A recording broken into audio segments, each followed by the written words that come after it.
तो ये जो पीछे आदमी है ना, अगेन बहुत शाना है, इसने क्या कहते हैं बेच दी अपनी गाड़ी को पहले ही। ये न्यूज आने से पहले ही बेच दी। ठीक है, अपनी इको स्पोर्ट बेच दी, भाई के पास रह गई। ठीक है, सभी भाइयों को राम राम, आपका स्वागत है एक बार फिर से आपके अपने चैनल देसी ऑटो ज्ञानी पे। पीछे बैठे हैं नितिन शर्मा, उनके साथ हमने डिस्कशन किया था एक जो उनके पास गाड़ी है वेंटो ऑटोमेटिक। उन्होंने अपना पर्सपेक्टिव दिया था कि सेल्टोस IMT कैसी है चलने में, कैसी कन्वीनियंस प्रोवाइड करती है। उस वीडियो को अगर आपने नहीं देखा है तो ऊपर दिए गए आई बटन पे क्लिक करके आप देख सकते हो। एक छोटा सा करेक्शन, वेंटो से नहीं, हमने कंपेयर किया था फोर्ड इको स्पोर्ट्स के साथ। अब फोर्ड इको स्पोर्ट के साथ ड्राइविंग डायनामिक्स कंपेयर किए थे सेल्टोस के, और जो गियर बॉक्स है वो हमने कंपेयर किया था वेंटो के साथ, मेजरली वेंटो के साथ, फुली ऑटोमेटिक गाड़ी के साथ। इन्हीं के छोटे भाई, ठीक है, मेरे भी छोटे भाई आगे बैठे हैं, वो एक्चुअल में अभी फिलहाल में उनके पास इको स्पोर्ट ही है। ठीक है, तो ये एक्स इको स्पोर्ट ओनर, इनके भाई, छोटे भाई, उनके पास इन्होंने दिलवाई है कि ये ले ले भाई इको स्पोर्ट। ठीक है, तो सबसे पहले सोनू भाई को वेलकम कर लेते हैं। तो सोनू भाई वेलकम है। राम राम।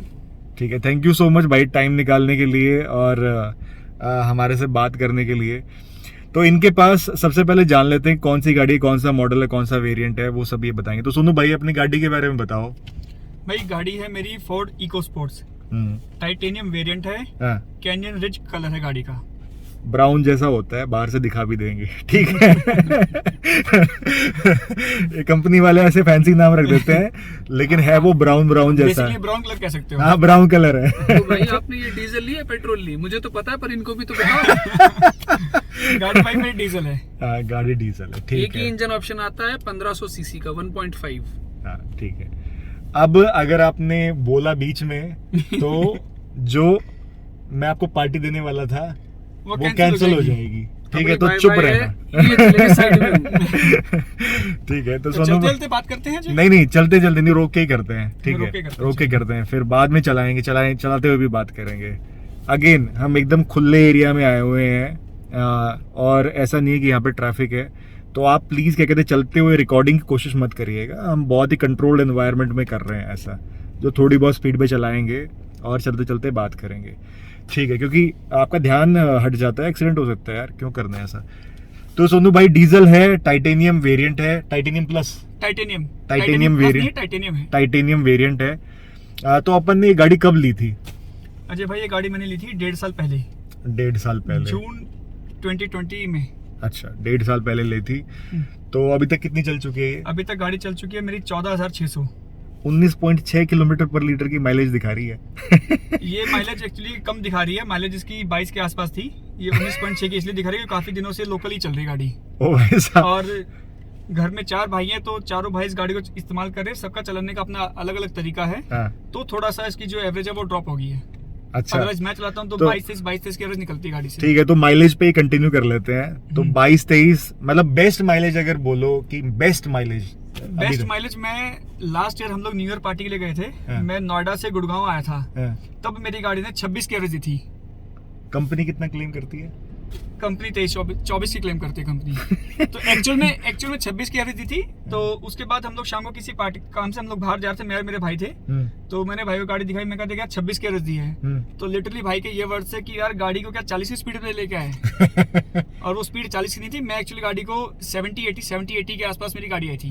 तो नोएडा से सोना तक आया था मैं। ठीक है, तो अराउंड 80 किलोमीटर का रन था, तो जिसके अंदर मुझे 26 पॉइंट समथिंग की एवरेज थी। 26.1 या 26 MID पे दिखा रही थी। MID पे कभी हमने टैंक टू टैंक करके भी मेजर किया है क्या? टैंक टू टैंक मैंने एक बार मेजर किया था, फुल टैंक मैंने ऐसा कराया था, तो मुझे 1200 किलोमीटर के आसपास मेरी गाड़ी चली थी। अच्छा, तो मतलब 1170। हाँ, 1170 स्पेसिफिकली बताऊं तो 1170 गाड़ी चली थी मेरी। अच्छा, टैंक टू टैंक में। तो मतलब मैथ कमजोर है थोड़ा सा, मतलब कितनी माइलेज दी? माइलेज मैं आपको भी बता रहा हूँ कि 22-23 एवरेज मुझे मिलती है गाड़ी से हमेशा। ठीक है, और worst case scenario, bumper to bumper traffic, गंदा ड्राइवर और भगा रहा है, ब्रेक मार रहा है, तो कैसी माइलेज मतलब एक्सपेक्ट कर सकता है कोई?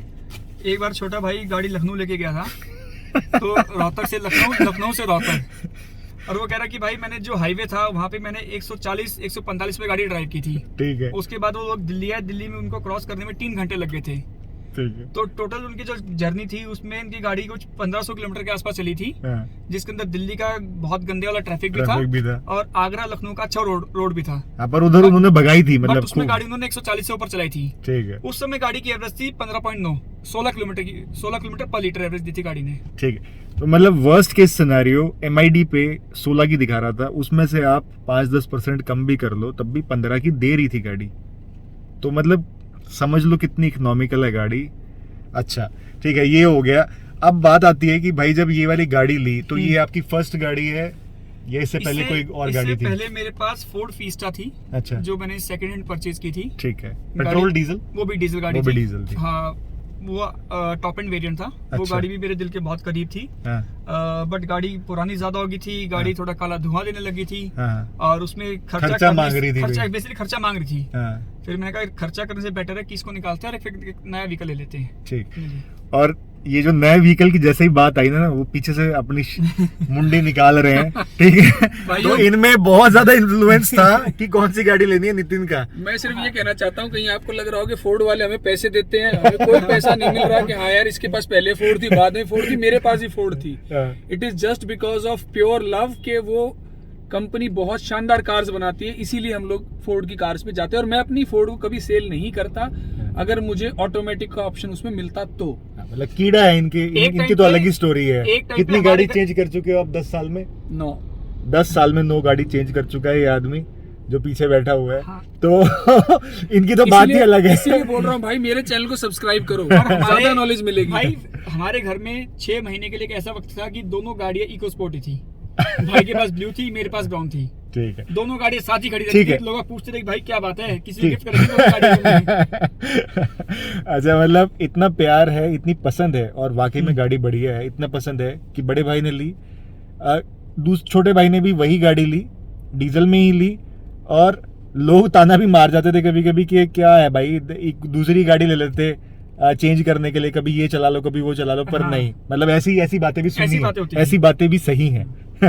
ठीक है। अच्छा, तो कौन कौन सी गाड़ी कंसिडर की थी हमने जब हम मार्केट में उतरे थे कि हाँ फिएस्टा पुरानी हो गई है, अब अपने को नई गाड़ी लेनी है, तो उस टाइम कौन कौन सी गाड़ी हमने ट्राई करी? मेरा बेसिकली 8 से 10 लाख के बीच का बजट था। हाँ।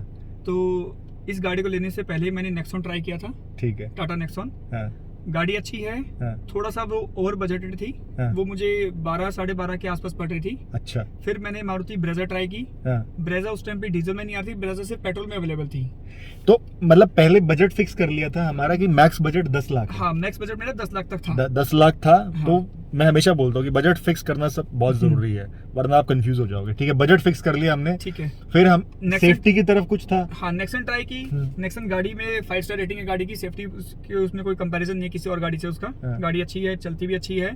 बट थोड़ा सा लेकिन मेरा वो बजट से बाहर जा रही है, बाहर थी मेरे बजट से। ठीक है। फिर मैंने मारुति ब्रेजा ट्राई की। मारुति ब्रेजा उस टाइम पे पेट्रोल में सिर्फ अवेलेबल थी, डीजल में नहीं थी। तो उसको गाड़ी को चलाया तो चलाने वो मुझे मजा, वो फील आया नहीं बिल्कुल भी। वो किक नहीं मिला डीजल में। ऑलरेडी मेरे घर में फोर्ड इको स्पोर्ट थी, तो मैं हर गाड़ी को उसी से कंपेयर कर रहा था। मेरा माइंडसेट ये था कि मुझे इसके कंपैरेटिवली गाड़ी चाहिए। मतलब इससे अच्छी मिल जाए तो लेंगे, अदरवाइज और कोई ऑप्शन नहीं था। फिर हमने ट्राई किया हुंडई वेन्यू। अच्छा। तो हुंडई वेन्यू जब ट्राई किया, वो तो मुझे लगा कि यार ये कंपनी ने क्या गाड़ी बना दी है, ना गाड़ी के कोई बिल्ड क्वालिटी बेटर है, ना गाड़ी को कोई ऐसा पिकअप है, ना कोई ब्रेकिंग सिस्टम कुछ अच्छे हैं। हालांकि ऑल्दो गाड़ी की सेल बहुत ज्यादा है, बट मुझे बिल्कुल मजा नहीं है डीजल वाले वेरिएंट में। पसंद बिल्कुल नहीं है गाड़ी वो। ठीक है। फाइनली फिर कुछ और बचा नहीं तो इको स्पोर्ट ये जो पीछे बैठा आदमी, इसने कितना इन्फ्लुएंस किया इस डिसीजन में? इस डिसीजन में इसका इन्फ्लुएंस भाई बहुत ज्यादा था। अच्छा। हंस लो, ऐसा मुंह क्यों बना? मैंने सिर्फ कंपैरिजन दिखाया इसको। हाँ। हर गाड़ी के लिए। हाँ। चाहे आप आज के दिन भी किया सेल्टोस, नहीं कौन सी सेल्टोस से नीचे वाला मॉडल इनका सोनेट।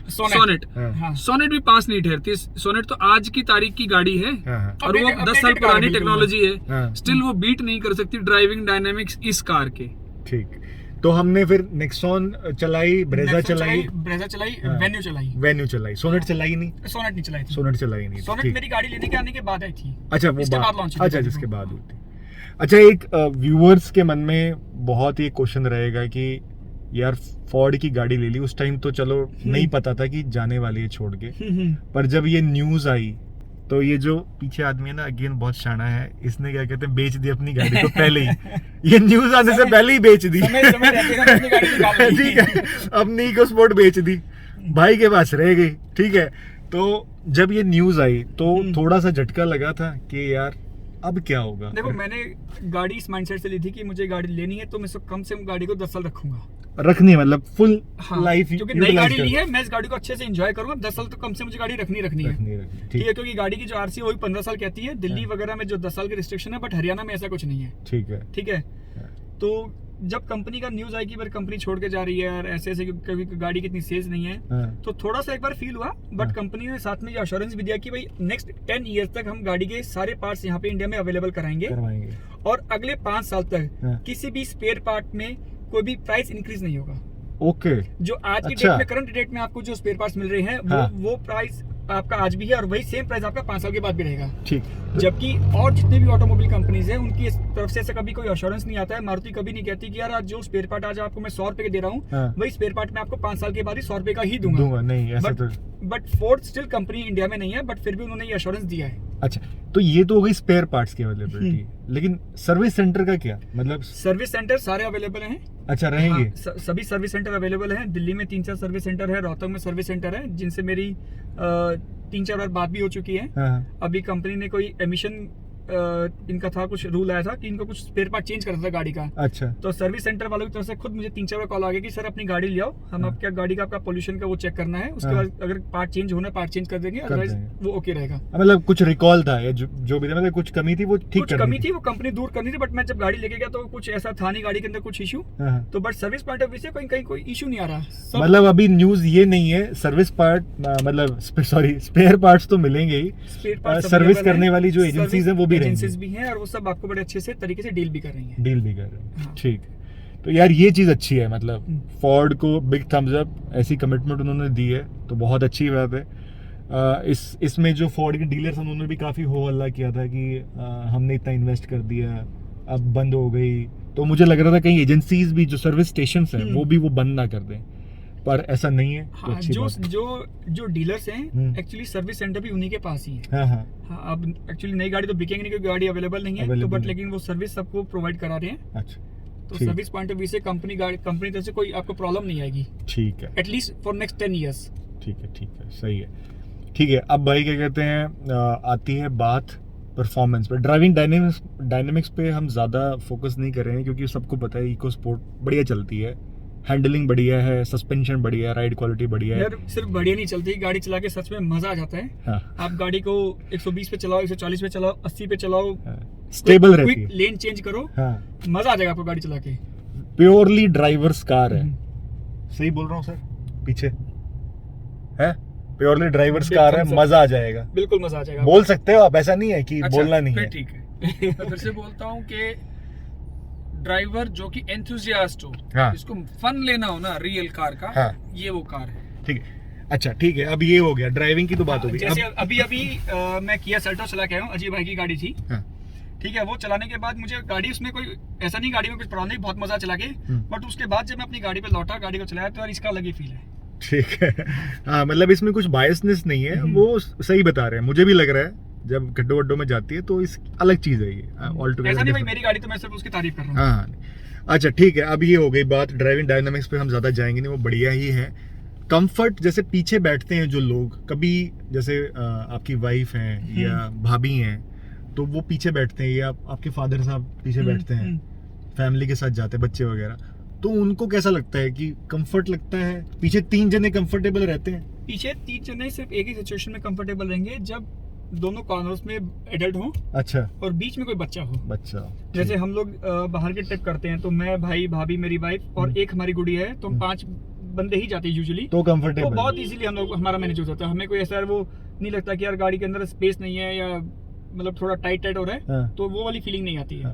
अच्छा, ये गाड़ी पड़ी कितने की थी अपने को, ये तो पूछना ही भूल गए। हाँ, ये गाड़ी अजय भाई उस टाइम पे 11,50,000 समथिंग की थी। हाँ, ठीक है। हाँ। तो मैंने थोड़ा कंपनी से रिक्वेस्ट किया और उन्होंने मुझे एक अच्छा खासा डिस्काउंट दिया। अच्छा, उसके बाद गाड़ी जो मुझे वो 10,60,000 की नेट पड़ी।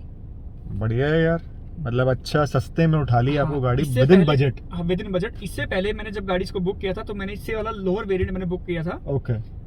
वो वेरिएंट था इसका ambient I guess. Ambient, right, अच्छा करेक्ट। हाँ, वो उसके बाद में फिर से पिक्चर में आया, मैंने कहा जब तू ये ले रहा है एम्बिएंट। नहीं उसमें ऐसा नहीं था, मतलब एम्बिएंट हमने पसंद कर लिया क्योंकि वो मेरे बजट में आ रहा था। हाँ फिर मैंने ये सोचा था कि यार मैं गाड़ी को लेने के बाद ना मुझे इसमें एलॉयज भी लगवाने पड़ेंगे। हाँ ठीक है, गाड़ी के अंदर जो रूफ रेल्स है मुझे वो भी लगवानी पड़ेंगी। ठीक है। ठीक है, एक बार स्क्रीन दिखाना। हाँ एक सेकंड, म्यूजिक सिस्टम दिखाना है। हाँ, एम्बिएंट वेरिएंट में ये फ्लोटिंग म्यूजिक सिस्टम नहीं आता था। अच्छा। तो मेरे ये दिमाग में था प्लेस करा के मुझे ऐसा वाला काफी सारी चीजें updated लगानी version पड़ी। लगवाना है। काफी सारी चीजें तो लगानी। जब मैंने सारी इसकी कॉस्टिंग को देखा तो वो कॉस्टिंग मुझे 80-90 हजार की पड़ रही थी। ठीक। एलॉयज भी आने थे, बाहर की हाँ। रूफ रेल्स भी आनी थी, म्यूजिक सिस्टम भी अपग्रेड कराना था। हाँ तो मैंने सोचा मैं बाहर से सब चीजें चेंज करूंगा, बेटर है कि मैं एक अपडेटेड वर्जन ले लेता हूँ। वर्जन ही ले लेता हाँ, हूँ। फिर मैंने जो है अपना टाइटेनियम मॉडल जो वो चूज किया। और उन्होंने अच्छा खासा डिस्काउंट उन्होंने उसके ऊपर मुझे 80,000 के आसपास का डिस्काउंट कर दिया था। चलो भाई, भाई तो बढ़िया बात हो गई।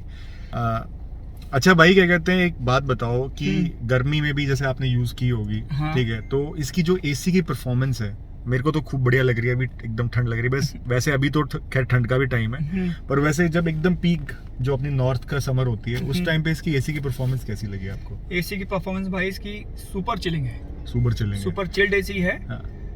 गाड़ी के अंदर आप ध्यान से देखोगे तो इसमें रियर ब्लोअर नहीं है। अच्छा, रियर ब्लोअर नहीं हाँ, है। उसका रीजन ये है कि गाड़ी का एसी इतना ज्यादा सफिशिएंट है, आपको उसकी जरूरत ही नहीं पड़ती है। जरूरत ही नहीं पड़ती। ठीक है, ठीक है। तो एसी की परफॉर्मेंस हो गई, राइड एंड हैंडलिंग हो गई, ड्राइविंग डायनामिक्स पूछ लिए हमने, कंफर्ट पूछ लिया, सब चीज़ का माइलेज कवर कर ली, सबसे पहले प्राइसिंग पूछ ली। ठीक है भाई, अब एक बात बताओ कि अगर किसी बंदे को ये गाड़ी अब नहीं तो आती नहीं है, किसी को पुरानी मिलती हो या कोई अपना जो शोरूम वाले हैं पुराना मॉडल पड़ा हो उसको निकालना हो, तो क्या आप बोलोगे कि हाँ भाई ले सकते हो गाड़ी, पुरानी सही कंडीशन में मिल जाए? बिल्कुल, मेरे पॉइंट ऑफ व्यू से देखा जाए तो यार इससे बेस्ट इस सेगमेंट में कोई भी गाड़ी अवेलेबल नहीं है। हाँ, सबसे इंपॉर्टेंट क्या होता है, सबसे इंपॉर्टेंट चीज होती है आपकी सेफ्टी। हाँ, गाड़ी आपकी टूट जाए, कुछ हो जाए, गाड़ी आपकी रिपेयर हो जाएगी, अगर खुदा ना खास्ता आपको चोट लग जाए, हाथ पैर टूट जाए, तो उसमें बहुत प्रॉब्लम है। उसमें प्रॉब्लम। तो सबसे पहली प्रायोरिटी ये होनी चाहिए कि ऐसी गाड़ी लो जो गाड़ी आपको सेफ्टी प्रोवाइड करे। ठीक है। तो और इससे बेस्ट बिल्ट क्वालिटी किसी भी गाड़ी की नहीं है। गाड़ी आपको अच्छी गाड़ी मिलती हो, सही दाम में मिलती हो, कंसीडरिंग की कंपनी अब इंडिया में अवेलेबल नहीं है, तो नई गाड़ियां मिल नहीं रही हैं, तो उसके हिसाब से अच्छी प्राइस में गाड़ी मिल जाए तो आपको ले लेनी चाहिए। पुरानी गाड़ी अगर मिल जाए आपको तो शत्रुमुर्ग फिर से हाँ, हाजिर और है। इन्होंने एक वीडियो बनाया है न्यू वर्सेस यूज्ड कार, आपको वो लेनी चाहिए? न्यू कार कंसिडर करनी चाहिए या पुरानी, और किस हालात में, और किस हालात आपके में पास कौन कितने सी लेनी पैसे, चाहिए? तो वो सारा रैशनल डिस्कस किया। खैर हम उसकी बात नहीं करूंगा, मैं बात करूंगा आपको फोर्ड इकोस्पोर्ट सेकंड हैंड लेनी चाहिए कि नहीं। तो मैं आपको डेफिनेटली यस कहूंगा। सबसे पहला रीजन तो ऑलरेडी ही उस कार की रीसेल्स पहले ही डाउन थी जब वो कंपनी मार्केट में एग्जिस्ट करती थी। आज वो कंपनी नहीं है तो सेल्स और ज्यादा डाउन हो गई हैं। हाँ। तो मैं अपना एग्जांपल देता हूं, मैंने अपनी 13.5 लाख रुपए की कार किसी को जिसको बेची है 7 लाख में दी है। अब उसको टॉप एंड मॉडल 14 लाख वाला 7 लाख में मिल गया, 3 साल पुरानी गाड़ी है, तो वो तो बिल्कुल मजे ले रहा है। हाँ। 25 की उसको एवरेज मिल रही है, टाइटेनियम प्लस मॉडल हो गया, नए टायर्स थे। तो आपको जरूर कंसीडर करना चाहिए, क्योंकि जो इसकी सर्विसिंग कॉस्ट है ये भी 4,000 5,000 से ज्यादा कभी नहीं आती। और मैं ये ऑथराइज सर्विस सेंटर की बात कर रहा हूँ, बहुत किसी आउट मार्केट शॉप की बात नहीं कर रहा हूँ। ठीक है। हाँ, तो बहुत सर्विस reasonable- कॉस्ट अच्छी है, मतलब सस्ती है, एंड मोर ओवर आपको अब इस टाइम पे आपको, क्योंकि ये कंपनी बंद हो गई है, तो आपको अच्छी डील मिलने के चांसेस ज्यादा है। यह सर्विस कॉस्ट का एक्चुअल फीडबैक है। हमारे पास मारुति डिजायर थी, उसकी सर्विस भी हम लोग कराते थे। अभी फोर्ड इकोस्पोर्ट है, वो भी डीजल थी, ये भी डीजल है। उसकी सर्विस हमारी 8,000 9,000 10,000 तक चलती थी। इसकी सर्विस एक सर्विस मैंने कराई थी, वो हालांकि फ्री सर्विस थी, तो वो मेरी 2,500 की सर्विस हुई थी। बट भाई की गाड़ी की सर्विस हम लोग कराते थे तो वो 4-4,500 में सर्विस उसकी हो जाती थी। मतलब जो मेजर सर्विस है, कहने मतलब 20,000 30,000 वाली भी, वो भी आपकी 4-5 हजार में हो जाती थी, जो बहुत ही रीजनेबल है। मतलब सेल्टोस की भी नहीं होती इतने में, आपको 8-9 हजार 10 हजार से नीचे नहीं छोड़ेंगे सेल्टोस वाले भी, डीजल अगर आप मॉडल कंसिडर करोगे तो। जो मेजर सर्विस है 20,000 30,000 वाली, 30,000 बियॉन्ड वाली, आप ये मान के चलो 20,000 वाली भी इवन उसमें भी आपसे 5-6 हजार तो कम से कम लेंगे ही लेंगे। तो उस हिसाब से इस कार के इलेक्ट्रॉनिक पार्ट्स इतने ज्यादा Durable। वेल मेंटेन्ड है, ड्यूरेबल है, लॉन्ग रनिंग है, ये खराब होते ही नहीं। आप 10 साल भी इसको यूज करो, इसका शीशे की मोटर है, इस चीजें कभी आपको प्रॉब्लम्स नहीं आएगी वाइपर मोटर्स के अंदर। जबकि मारुति के प्रोडक्ट्स या और नॉर्मल ब्रांड्स जो है मार्केट के अंदर वो खराब हो सकते हैं 2 से 3 साल में। तो आपको कोई भी चिंता करने की जरूरत नहीं है। तो definitely you can go for this car हाँ सेकंड हैंड। सस्ती मिल जाएगी, सर्विस कॉस्ट चीप है, कंपनी ने एश्योरेंस दी है कि पार्ट्स रहेंगे, सर्विस सेंटर्स भी खुले रहेंगे, तो आप जा सकते हो। और जो कस्टमर थोड़े से लकी थे, जब ये न्यूज आई कि यार कंपनी इंडिया से जा रही है, तो उन्होंने बहुत सस्ते में उठा बहुत अच्छे डिस्काउंट में जो है वो नई गाड़ी ले ली। आई थिंक सो फोर्ड इकोस्पेड पे कंपनी 2.5 लाख रुपए का डिस्काउंट भी ऑफर करी थी। हाँ।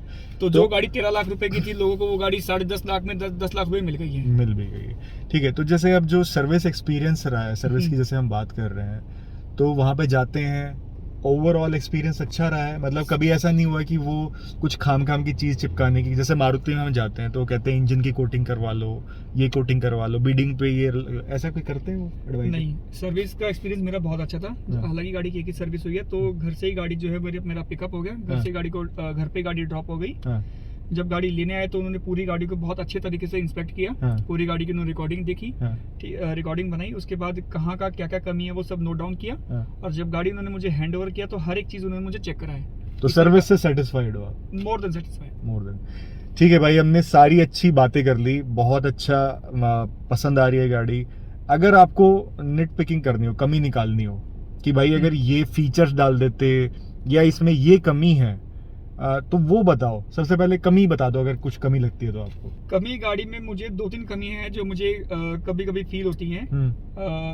जैसे गाड़ी का जो बूट स्पेस है वो एक्चुअल में कम है। ठीक है। अगर मैं इस गाड़ी को सिर्फ मारुति सुजुकी बलिनो से कंपेयर करूं, तो बलिनो का भी बूट स्पेस जो इससे फार बेटर है। ओके, ठीक है। वो काफी डीप है, काफी ज्यादा स्पेशियस है, बट इससे बूट में काफी ज्यादा कमी है, बहुत छोटा सा है। छोटा है। तो अगर आपको एक लंबे ट्रिप के लिए जाना है तो सामान रखने में थोड़ा सा आपको एडजस्टमेंट करना पड़ेगा, थोड़ा कॉम्प्रोमाइज करना पड़ेगा कि क्या लेके जाऊं, क्या छोड़ के जाऊं। ठीक है। और इसके अलावा थोड़ा सा जो रियर सीट का जो स्पेस है, कभी कभी उसमें भी फील आता है कि यार 3 एडल्ट का एकोमोडेट होना थोड़ा सा पे टफ हो जाता है। तो लोगों के जो बीच में जो बंदा बैठता है, जो कॉर्नर, सबके शोल्डर्स जो है वो आपस में भिड़ते चलते हैं। ठीक है, एक ये इसके अंदर प्रॉब्लम है। और ठीक है, थर्ड इसका जो कैमरा क्वालिटी है गाड़ी की, इससे जो हायर वेरिएंट आता है गाड़ी का, जो टाइटेनियम प्लस था, उसकी कैमरा क्वालिटी बहुत अच्छी थी। अच्छा। बट जो टाइटेनियम का जो कैमरा क्वालिटी है, वो कैमरा क्वालिटी रिवर्स पार्किंग, हाँ, रिवर्स पार्किंग कैमरा जो है वो उतना मजेदार नहीं है। थोड़ा सा उसमें एक धुंधलापन, थोड़ा सा ब्लरनेस उसमें कैमरे में दिखती है। ठीक है, एक बार दिखा भी देते हैं, एक बार रियर लगा देते हैं। और इसके साथ साथ इसमें गाइडिंग लाइंस नहीं है। अगर गाइडिंग लाइंस होती तो थोड़ा सा वो नहीं, ये गाइडिंग लाइंस तो है पर ये शायद डायनामिक नहीं है, ये मूव नहीं करती। हाँ, ये अच्छा, ये मूव नहीं करती। ओके। तो डायनामिक गाइडलाइंस नहीं है। और सेल्टोस से भी मैं बोलूंगा हल्का सा जो इसका पिक्सेलेशन दिख रहा है, मतलब थोड़ा सा कम क्वालिटी का है, बट फिर भी चल जाएगा, काम चल जाएगा, बट थोड़ा सा मतलब एक वो नहीं है। ठीक है। अगर और गाड़ी के कंपैरिजन से कंपेयर करते हैं तो ठीक है। तो ये कमी हो गई। और इसके अलावा कुछ कमी? और भाई कोई कमी नहीं है भाई। और कमी कोई नहीं। गाड़ी एक्सपर्ट से पूछते हैं, कोई और कमी आपको लगती हो? जस्ट आपके व्यूवर्स को मैं एक सजेशन देना चाहूंगा, अगर वो 2018 से पहले का कोई भी second hand model Ford EcoSports का लेने चाह रहे हैं, तो उसके क्लच पर ध्यान दें। उससे पहले कंपनी के जो क्लच आ रहे थे वो बहुत हार्ड हो जाते थे 15, 20, 25 हजार किलोमीटर चलते ही। तो इस पर फोकस करें, ये ना सोचें कि कार सस्ती मिल रही है मैं ले लूं और क्लच को रिप्लेस करवा दूंगा 10,000 में, वो काम नहीं करने वाला। अगर आपको लेनी है तो 2018 के बाद वाले मॉडल्स लें। ठीक है, ये बहुत अच्छी बात बताई यार आपने। डीजल मॉडल्स में करना क्लच एक टाइम के बाद ना हार्ड हो जाता है। जैसे गाड़ी आपकी 15-20 हजार के क्रॉस करते हैं तो उससे जो है उसमें हार्डनेस आ जाती है आपसे क्लच में। लेकिन कंपनी ने उस कमी को दूर कर दिया। जो मॉडल 2018 के बाद के आए थे उसके अंदर ये प्रॉब्लम नहीं आ रही थी।